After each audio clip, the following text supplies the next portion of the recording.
ఓం శ్రీమాత్రే నమః. శ్రీ శివాయ గురవే నమః. యః కర్త జగతాం భర్త సంహర్త మహసాం నిధి ప్రణమామితమాదిత్యం బహిరంతస్తమోపహం. వీక్షకులు నమస్కారం. నేను మీ దేవులపల్లి రామకృష్ణ శాస్త్రి, ఆర్కే మాతృశ్రీ తెలుగు జ్యోతిషపరమైన యూట్యూబ్ ఛానల్. ఇప్పుడు ఫిబ్రవరి నెల 18వ తేదీ నుండి ఫిబ్రవరి నెల 24వ తేదీ వరకు గల గ్రహ స్థితిగతులని ఒకసారి పరిశీలన చేద్దాం. కుంభరాశిలో సూర్యగ్రహం, శనిగ్రహం, అలాగే మీనరాశిలో రాహుగ్రహం, మేషరాశిలో గురుగ్రహం, వృషభ రాశిలో చంద్రగ్రహం, అలాగే కన్యా రాశిలో కేతుగ్రహం, మకర రాశిలో బుధ శుక్ర కుజ గ్రహాలు సంచరిస్తున్నాయి. ఇటువంటి గ్రహ స్థితి గతులని అనుసరించి ఈ వారం రాశులకి వార ఫలాలు తెలుసుకుందాం. ఓం శ్రీమాత్రే నమః. ఇప్పుడు సింహరాశి వారి గురించి తెలుసుకుందాం.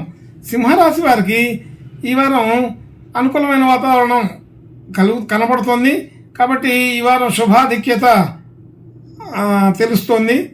అయితే ఈ రాశి వారికి రాశి నుంచి 2వ స్థానంలో కేతువు, 6వ స్థానంలో బుధ శుక్ర కుజ గ్రహాలు, సప్తమం 7వ స్థానంలో శని రవి గ్రహాలు, 8వ స్థానంలో రాహువు, 9వ స్థానంలో గురుగ్రహం, 10వ స్థానంలో చంద్రగ్రహం సంచరిస్తున్నాయి. ఇటువంటి గ్రహ స్థితి గతులని అనుసరించి ఈ వారం ఈ సింహరాశి వారికి కొంత శుభ లక్షణాలు కనబడుతున్నాయి. శుభాధిక్యత పెరుగుతోంది. రాశ్యాధిపతి రాశిని వీక్షిస్తున్నాడు. అలాగే శని గ్రహంతో కలిసి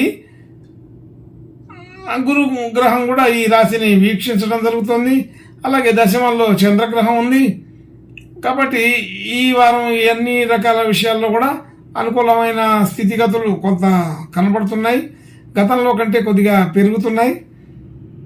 రాశ్యాధిపతి సాక్షాత్తు రాశిని వీక్షించడం అనేది ఒక శుభ లక్షణం. అయితే నిర్ణయాలు తీసుకునేందుకు సరైన అవకాశం వస్తుంది అనుకోకుండా ఆ వచ్చిన అవకాశాన్ని సద్వినియోగపరిచే పరిస్థితి అయితే ఈ వారంలో కనబడుతుంది. ఈ వారంలో ప్రయత్నాలు చేసిన వాళ్ళకి ప్రయత్నాలు ఫలిస్తాయని తెలుస్తుంది. ఫలించే అవకాశం బాగానే ఉంది. అలాగే ధన యోగాదులు కూడా అనుకూలమైన స్థితిగతులకి వచ్చాయి. కాబట్టి ఈ వారం మనకి అవసరానికి సరిపడే ధనాన్ని సమకూర్చుకోగలుగుతారు. మన ప్రయత్నాన్ని బట్టి ధన యోగాదులు పెరుగుతుంటాయి. అలాగే కుటుంబ సభ్యులు, బంధుమిత్రులు అందరితో కూడా సాధారణ స్థితే ఉంది. పెద్ద అనుకూలమైనది కాకపోయినా వ్యతిరేకం కూడా తక్కువగానే ఉంది. అలాగే గృహ వాహన యోగాదులు ఈ వారం అంత అనుకూలంగా లేవు. ఆటంకాలతోటి వస్తాయి. కాబట్టి ఆటంకాలన్నీ కూడా రాకుండా ఉండాలంటే అసలు ప్రయత్నం చేయకుండా ఉంటేనే బాగుంటుంది. ఆటంకాలు ఇబ్బంది పెడతాయి. అటువంటి ప్రయత్నాలు చేయవద్దనే సూచించడం జరుగుతుంది. అలాగే విద్యా వ్యవహారాదులు అనుకూలంగానే ఉంటాయి. విద్యార్థులకి మంచి జ్ఞాపక శక్తి ఉంటుంది, తెలివితేటలు ఉంటాయి. అలాగే విద్యార్థులు విద్యల్లో రాణిస్తారు, గుర్తించబడతారు. అనేక రకాల విషయాలు అనుకూలంగానే ఉన్నాయి. 10 మంది బాగా ఉన్నతమైన స్థితిలో కలిగిన వాళ్ళతో పరిచయాలు పెరుగుతాయి. ఆ పరిచయాలు మన ప్రయత్నాలు చేసుకోవడానికి ఒక రకమైన అవకాశం ఉంటుంది. మంచి వ్యక్తులతోటి, పెద్ద పెద్ద స్థాయి వాళ్ళతో కూడా మనం ఈ వారం పరిచయం కల్పించుకోగలుగుతాం లేదా వారిని కలవగలుగుతాం. దూర ప్రయాణాలు చేయవలసి వస్తుంది. అలాగే ఆరోగ్య సంబంధించిన విషయాల్లో కొంచెం ఇబ్బంది ఉన్నప్పటికీ కూడా అది తీవ్ర స్థాయిలోకి వెళ్ళదు. అలాగే శత్రు బాధ కొంత తగ్గుతుంది. మిత్రులే శత్రువులు అవుతుంటారు. అయితే ఆ శత్రువులు మరలా మిత్రులయ్యే అవకాశం కూడా ఉన్నది. కాబట్టి ఇదంతా కూడా అనుకూలమైన స్థితిగా ఉంటుంది. పెద్దగా చెప్పుకోదగినంత పెద్ద శత్రుత్వం కాకపోయినా కొంత ముఖబంధాలు వచ్చి పోతూ ఉంటాయి. అలాగే ఆర్థిక స్థితిలో రుణ సంబంధించిన విషయాల్లో కూడా స్వల్పమైన ఇబ్బందులు కలుగుతాయి.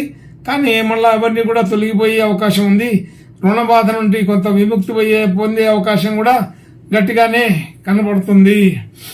భార్య భర్తలు అనుకూలంగానే ఉంటారు. కుటుంబ సభ్యులందరితో కూడా మంచి స్థితిగతులే ఉన్నాయి. మంచి ఆలోచనలు చేయగలుగుతారు. అలాగే మనం పెట్టిన పెట్టుబడులు ఏదైనా కొత్తగా వ్యాపారం చేయాలనుకున్నా, పెట్టుబడి పెట్టాలన్నా అటువంటి స్థితిగతులన్నీ కూడా జోదపూరితంగా ఉంటాయి. అంటే రియల్ ఎస్టేటు, మరి అలాగే షేర్ మార్కెట్ మొదలైనటువంటివి, అంటే ఎప్పుడు లాభం వస్తుందో నష్టం వస్తుందో తెలియనటువంటి జూద సంబంధమైన లక్షణాలతోటి ఉన్నటువంటి బిజినెస్లు, ఉన్నటువంటి వ్యాపారాదులు చేయవలసి వస్తుంది.